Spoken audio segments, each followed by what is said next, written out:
बिस्मिल्लाहिर्रहमानिर्रहीम। अस्सलाम वालेकुम। आज के इस वीडियो में मैं ज़ुमानी अल्फाज की मश्क करने जा रही हूँ। ज़ुमानी अल्फाज यानी वो अल्फाज जिनके दो मुख्तलिफ मानी हों, इन्हें ज़ुमानी अल्फाज कहा जाता है। उर्दू में मुतअद्दिद ऐसे ज़ुमानी अल्फाज इस्तेमाल होते हैं जो एक मानी में मुज़क्कर है और दूसरे मानी में मुअन्नस।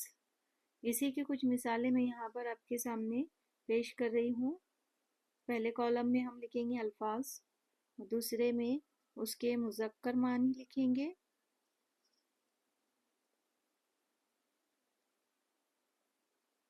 और तीसरे में मुअन्नस मानी लिखेंगे।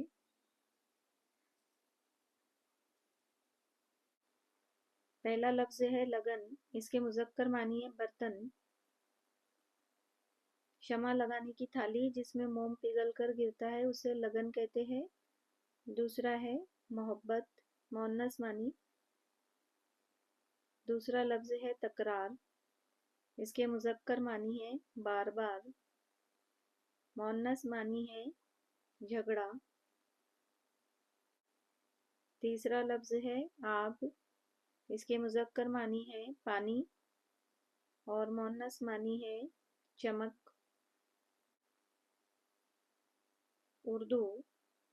उर्दू के मुज़क्कर मानी है लश्कर, फौज, दस्ता और मुअन्नस मानी है ज़बान।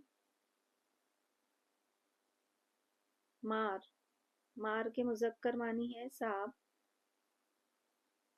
मुअन्नस मानी है सज़ा। बार, इसके मुज़क्कर मानी है फल, बोझ,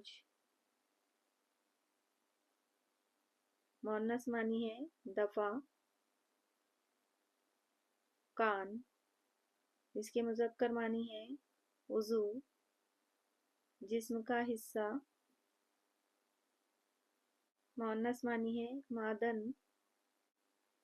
मादन यानी दांत निकलने की जगह, जिसे हम खान भी कहते हैं। अगला लफ्ज़ है फ़िक्र। फ़िक्र के मुज़क्कर मानी है तख़य्युल, मुअन्नस मानी है परेशानी। इसी तरह से अगला लफ्ज़ है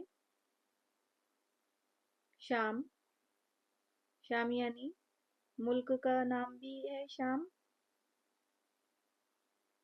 ये मुज़क्कर मानी है और मुअन्नस मानी है असर का वक्त।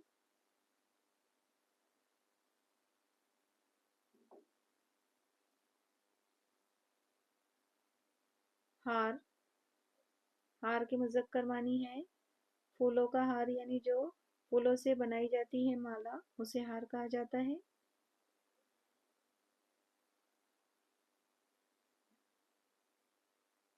दूसरे मानी है शिकस्त, मुअन्नस मानी है। अगला लफ्ज़ है बैत, इसके मुज़क्कर मानी है घर, बैतुल्लाह, अल्लाह का घर। मुअन्नस मानी है शेर। कफ, मुज़क्कर मानी है झाग, मुअन्नस मानी है हथेली।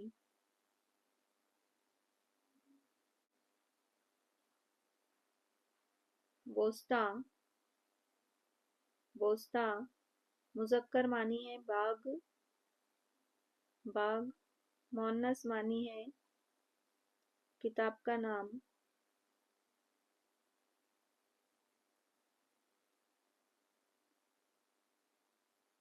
लब, इसके मुज़क्कर मानी है होठ, मुअन्नस मानी है मूंछ। शुक्रिया। अल्लाह हाफिज़।